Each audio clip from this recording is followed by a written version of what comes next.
We're just going to jump right into it, I guess. I don't have any specific things to say as an introduction, so I'm just going to leave the floor to you guys. This is Rike Frank and Felix Gmelin. Please. Thank you. Thank you very much. Thank you for coming back again. That was rather a coincidence. And I can promise you I'm not coming back again. So you're going to be out of the loop in 40 minutes. I'm very glad to have the opportunity to talk about, to speak with Felix, another dear colleague from the Art Academy, to speak with Felix about his work, and in particular about a film that he has produced recently and that has been screened yesterday and the day before. Is it going to be screened again? Can people see it again? Here? Yeah? Not planned for the moment. Okay. But maybe what we can say right at the beginning, if you haven't seen it yet, and hopefully the conversation will just like push you in a way that you feel like now it's the time to see this film, feel very welcome to contact Felix. I could give you a link. Exactly. Simply. Simply a link and a password. Okay? I would like to start maybe by talking really about the process. Because as you will see, we will come back to this aspect again later in our conversation. So Felix, could you give us a bit more information about like how it all started, who invited you, what was kind of, how did you enter this whole thematic field that you're addressing in the film? Okay. I keep it as open so that, yeah, you can start wherever you want to. Well, first I want to thank the school for inviting me for the screening. There's a knowledgeable audience here. And for a news piece, it's an interesting learning process to hear comments on a new work. Also, I want to thank KUF for funding this conference, which it actually was, which also became an art piece. And the whole thing started with me being invited by Edith Molnar, Marcel Schwerin, and Livia Paldi, curators at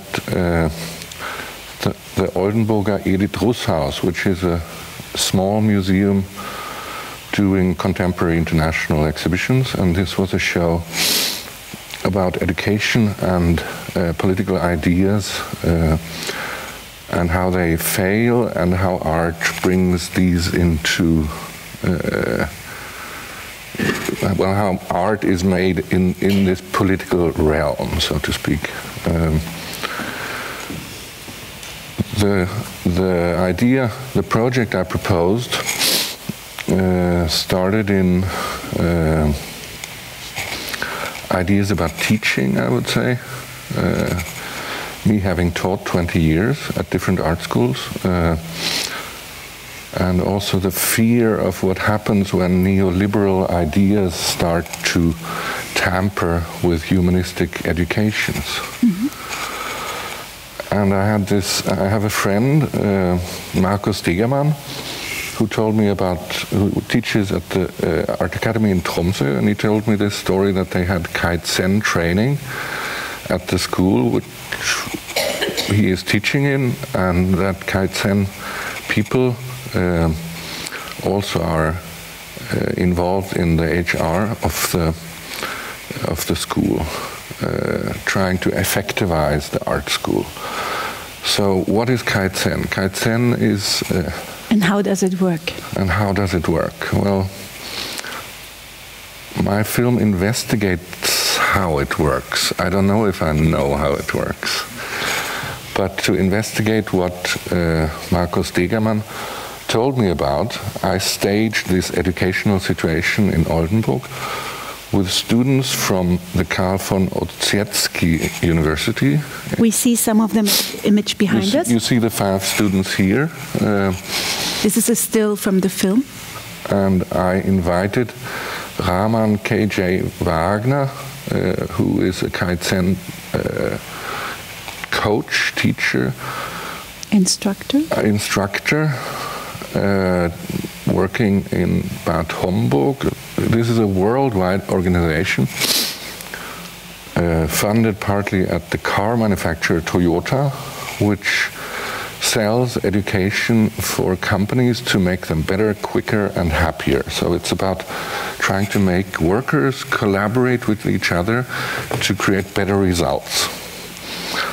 Improvement is one of the key words. Improvement is the key word, and it's also a provable improvement. So if you go to the homepage, you can read about the effectivization. So, I mean, my question was, what happened there in Tromsø? I saw a YouTube clip and started investigating and thought, why not stage this as an educational situation once again and see for myself? You might think this is mocking, a mockumentary in a way, which was my worry. I mean, are we making fun of this educator? But my approach in this was to really embrace and to love him, to give him the stage in a very constructive way and try to present him as an educator as I am, although we work in totally different fields. The stage for this was a local television station. The museum regularly works with the local television station, which also is an educational institution, by the way, teaching young people how to get into media, like how to do film, how to do television, how to do news, reels, whatever. And if I may add, there's also, of course, as we all know, or many of us might know, a long tradition of collaborations between the arts and media, or artists using television stations, in particular in the late 60s, early 70s, to get access to the production means and resources. I also brought some students, by the way, and from Oslo. From Oslo, and called it the Gerry Schum Television Gallery class. So I mean, I really tried to work in that tradition consciously. Gerry Schum Gallery, for those who are not familiar, you can look it up, of course. And we're going to talk about Gerry Schum's gallery in the introductory exhibition course that is starting in February. However, that was one of the many programs established in German television in the 70s, where Gerry Schum had his own gallery, so to say, in the TV program. In the young times of television, my father was deeply involved in this as a television person and television philosopher. There was the dream that television would become for the arts what radio was for the music, which in the end didn't happen. But I mean, this was kind of a way using media for the arts in a constructive way. And I mean, the institution often works with them as reporting about what they do. But my idea was to make an art piece out of a conference, an educational situation, which then could be shown at the institution. So kind of more involve the arts in the project and also education in the project. Mm-hmm. That was not quite long, no? Nope. So you invited the students to come together? Yes, I brought 3 students with me, and they formed Oldenburg parkour group. So they were doing their own project and also involved in my project, and we presented also all of our works together to the television station to send, which hasn't happened yet because I've been very slow with editing. But the film has now been screened, and it's also been shown actually on Kosovo national television, of all places. Yeah. This is because we, Kunstakademie, has a collaboration with Station Contemporary Art, initiated by Felix in Pristina. And they have a summer school in Pristina, and where Felix and I have been teaching last year. And as part of this summer school, they presented this film in the local program, TV program. But let's get back to the situation. So what we see here are 5 students from the Karl von Ossietzky Academy. University, right? Yeah. Being invited to participate in a Kaizen pedagogy. They most probably don't call it experiment. They most probably call it session. Or how do they call it? Or coaching. Coaching session. For those who haven't seen the film, maybe just to give a very short summary of it. Basically, the 5 students arrive, they sit down at the table. The table is arranged in a way similar to an assembly line. You see them. Each of them has some kind of material in front of them. And the aim is to produce the little paper folded, they call it chicken, at the very end of the table. Yeah? So basically a 5-step process from an A4 piece of paper, folding it, coloring it twice, the eye and the tail or something like this.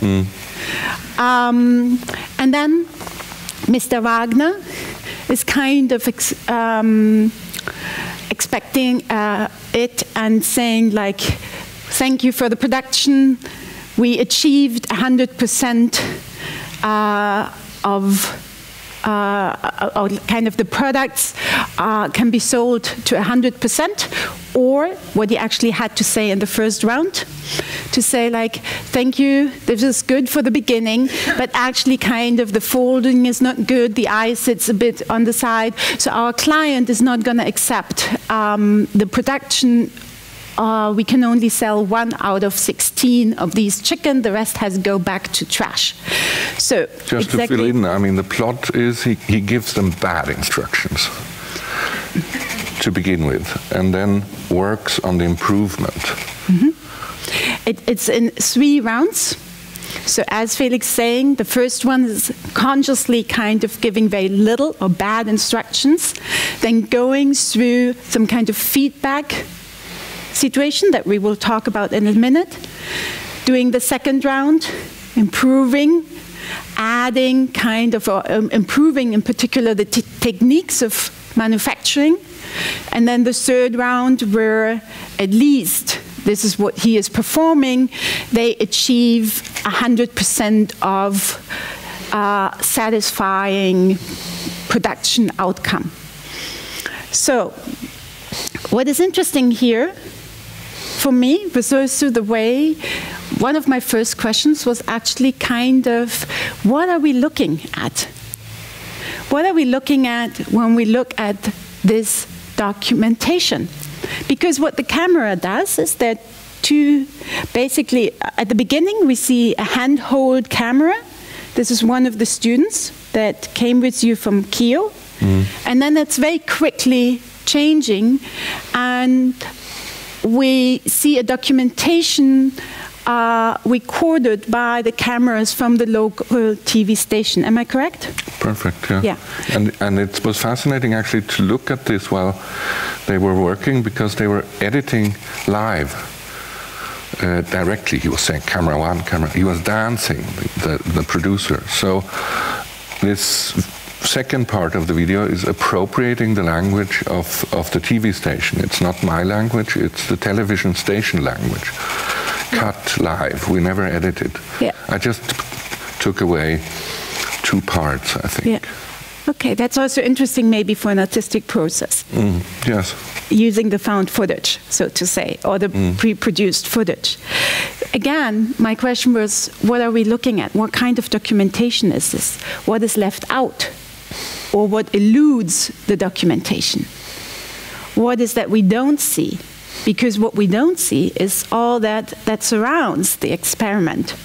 Your conversation with Mr. Wagner, the instructor, for example, your conversations with the students, the way you invited them, the way maybe you reflected upon this exercise or session, coaching session afterwards. So what is interesting to me is that the dimension of self-reflexivity, which seems to be a core aspect of the whole experiment, the Kaizen experiment. You know, if we think of Kaizen is meant to, you know, go with you through a process of improvement, you need a certain dimension of self-reflexivity in this. So at the same time, this self-reflexivity in the making or in the documentation then is reduced to a minimum. Because, as I'm saying, like the conversation around the voices of the students are kind of outside the session, or you know, before or after the session, are not part of the documentation. Right? True. No, of course, what I want to do is of course, put something in front of you to reflect, so that the audience can draw their own conclusions. My own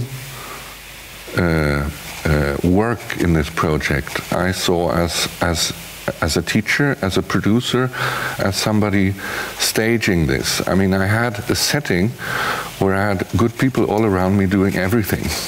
I didn't need to think about camera, cutting.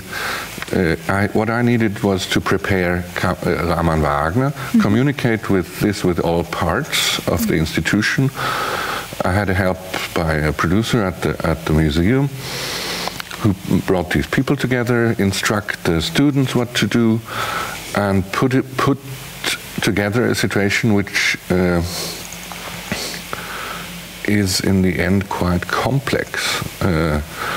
By the way, I invited Herr Wagner the evening before and said, we are teachers, let's discuss education from different points of view.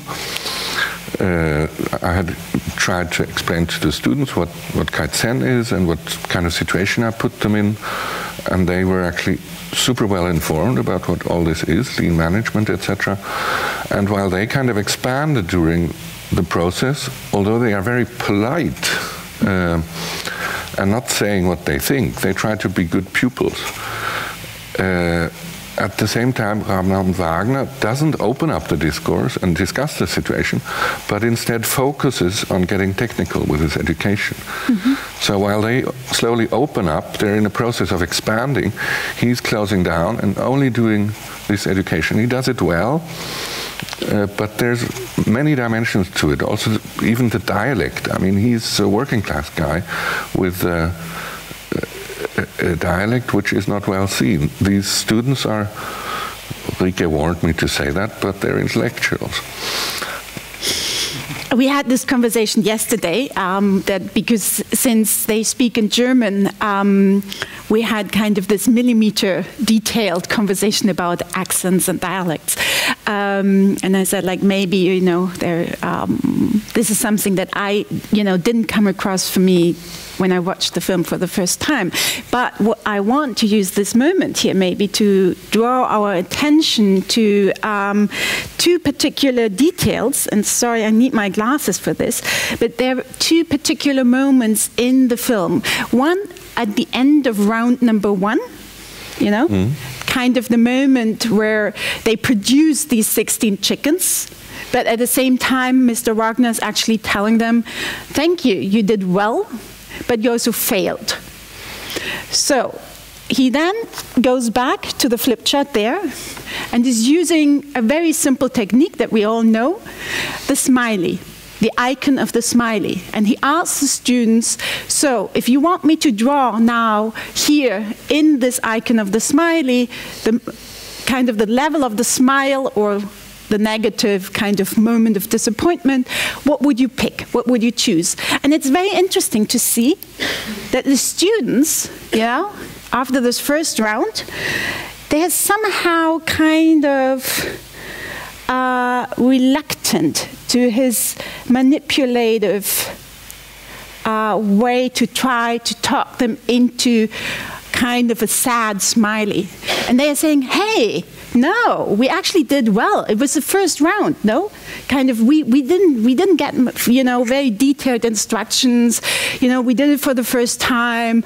Look at it, we produced 16 chickens and so on. So there's quite, there's quite some, I don't want to call it rebellion because it's too soft for this, but there is, as I said, there's this distance. There's a certain distance, Then we don't follow round 2. This is something most probably what you cut out. And then there's round 3. Round 3, the moment of glory. The moment of glory, they produced 20 chickens. Couldn't be better. And they do the same again. He's drawing the smiley, and he's asking, what kind of, how shall we draw the mouse? Of course, it's smiling. But then he's also asking them to give feedback on the whole process and to talk about, what has changed between round 1 and round 3. And this, to me, was extremely interesting because they're suddenly saying, oh, and I think, no, it's not here, but I have it on my stuff. It was interesting. In the last round, in round 3, we started to talk to each other. We could kind of play with the flexibility. We could communicate. It felt, or the process felt like that we had more kind of conversations in between. We felt like that we were more kind of by understanding the process, that we gained more, that we actually that we could feel this moment of improvement, and it felt like, as I said, that we had more flexibility. We talked to each other. We kind of could help each other better by saying, now please fold it like this, and we could react more quickly upon each other. So they are actually kind of suddenly, for me, as at least how I interpreted this situation, what was interesting is that they kind of start to evaluate and their own improvement in a way that they embrace this moment of improvement and support a certain community effect that is produced by going through this coaching process. So that this moment of improvement is also kind of calling on some kind of imaginary we that seeks for some kind of continuous self-improvement. So here, the distance is gone. The resistance is completely gone. And And still he doesn't listen to them, though. He doesn't listen to them. It's interesting that they actually use the situation very much as material, suddenly, while he becomes more and more technical in his way. No? The way he approached this. However, I also wanted to ask you something, since we speak about research here. And you mentioned at the very beginning, doing it. That you kind of, as you said, it was a gift. It was a gift by Markus Dregermann, who told you the story. And then you did some research around Kaizen, but then you also felt like you have to do it, actually. You have to... Well, what interests me is, by the way, we have produced a book, the museum has produced a book, which is an anthology to be published by Sternberg Press, edited by Natasha Ilic, with the text by Jan Verwoerd, who also teaches at the Art Academy. And this text, which is very nice, or I'm very happy about, talks about how, actually in most of my work, I'm trying to see what happens on an emotional level and on a practical level when a discourse is entering the room. I mean, this is definitely two discourses meeting, and I stage this situation and see it sink in a way. And it left is, in the best case, something that shows the emotion, while this discourse is practiced. So in a sense, many projects I've been doing I realize now, in the many years I was kind of called somebody who's interested in repetition, historical repetition, which kind of was nice. I was written into a good discourse, doing many shows, together with Jeremy Deller, among others, but it wasn't really... the reenactment is a key word. Yeah, the reenactment story, which was a big issue for a couple of years and still is practiced. Are you all familiar with the film that Felix refers to?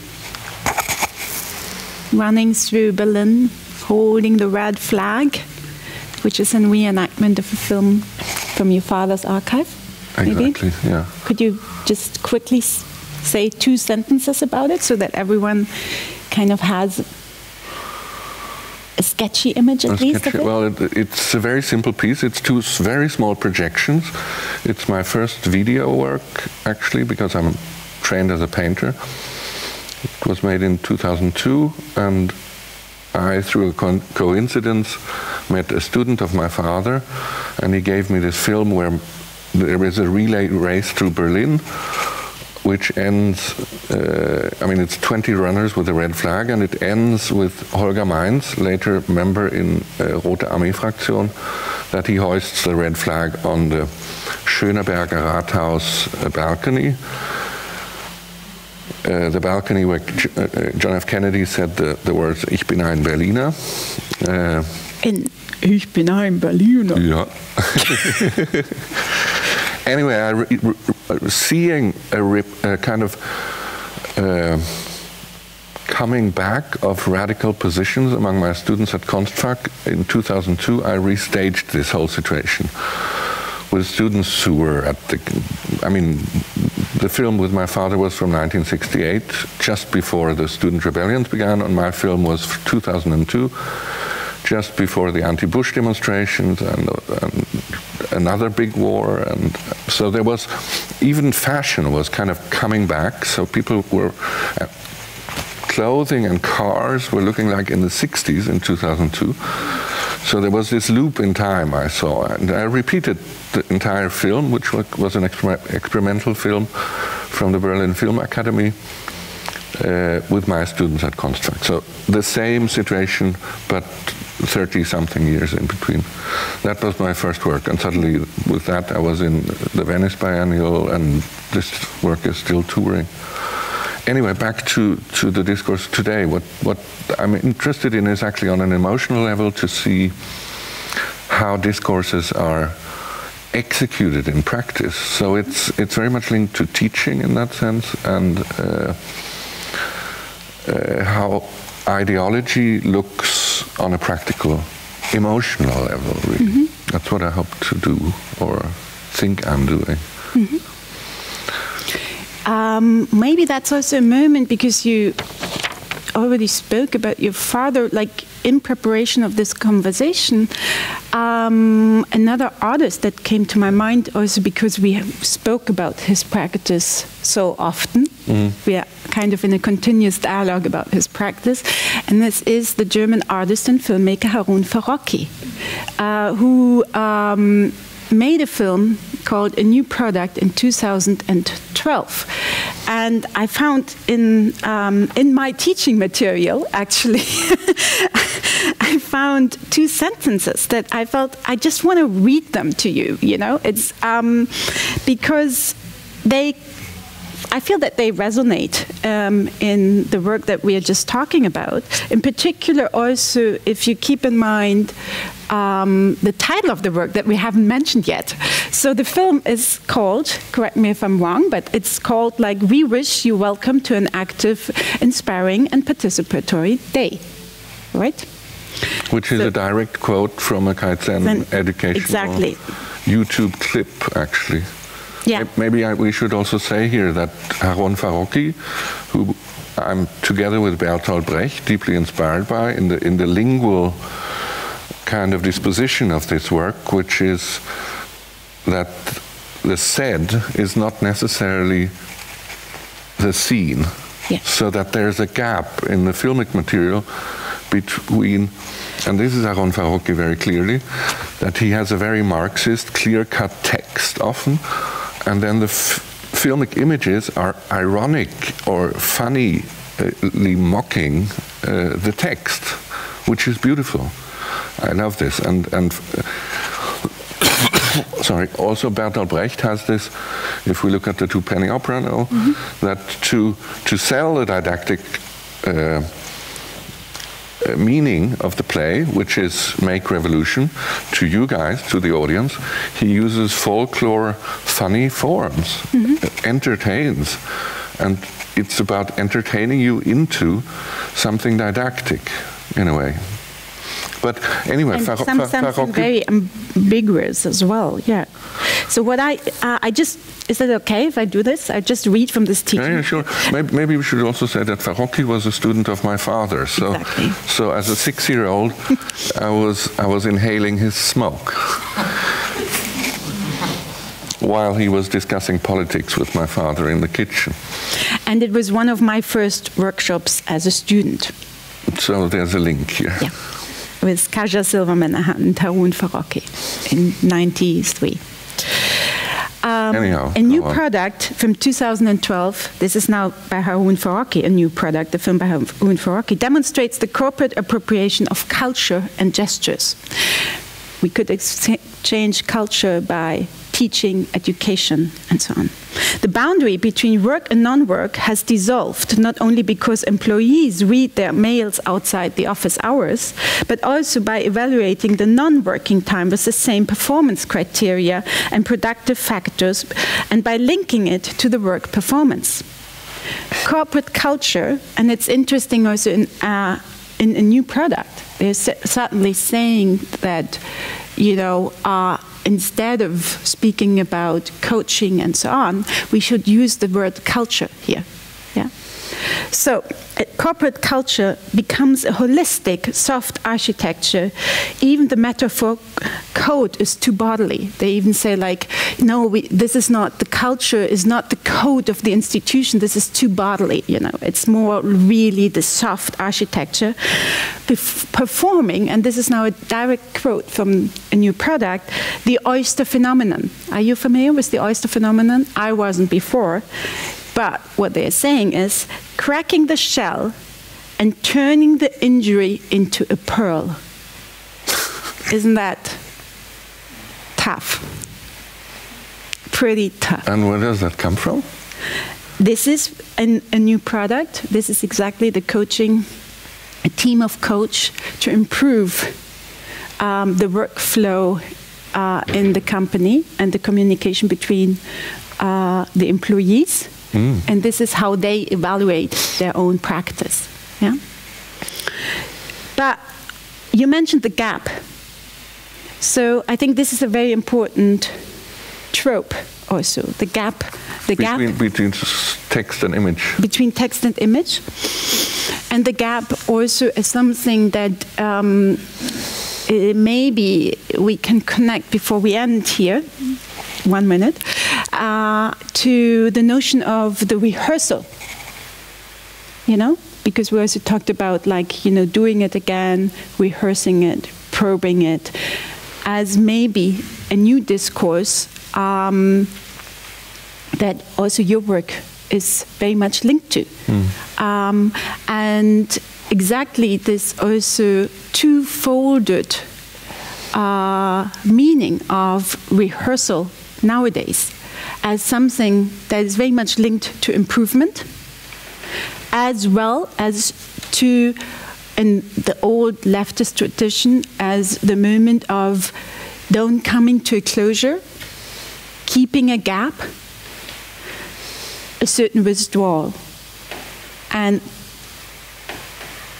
there are many, many kind of interrelationships, I would say, with your practice in general, but also with your understanding of teaching. And I personally kind of learned a lot about the rehearsing and rehearsal by a long-term project by Sabit Buchmann, Ilse Lafer, and Constanze Rühm. Their project is called Putting Rehearsals to the Test, and we will do a public seminar on March 2nd here at KIO around rehearsing and exactly this, two-folded sword, so to say. Felix,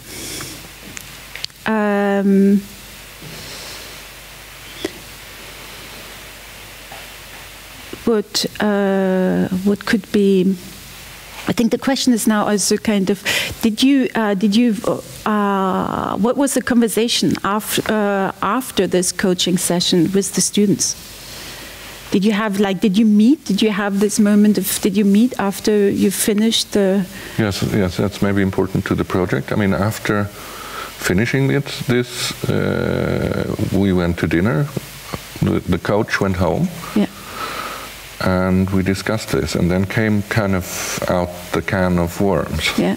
So, I mean, they started speaking openly about the criticism about the whole project. Yeah. So actually that is implicit in the work, yeah, but it's not ended. It's not there. Yeah. Good. Questions? We have time for one question. No. It's true. So, just very briefly, when will the film be ready for screening?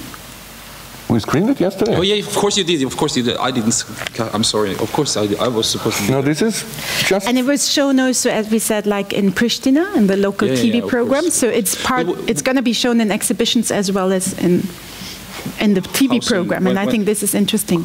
Well, the next show is in Gothenburg at a tiny museum.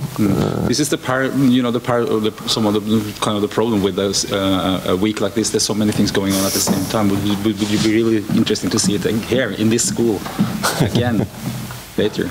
But one question. Again, as we said at the beginning, just feel free to contact Felix, and as far as I understand, he's is gonna send you the link. Yeah, absolutely. No question. Everything. Too much pressure. Everything crystal clear. Okay, I think we're going to stop it there. Super, super good. Thank you very much. Thank you very much. Thank you.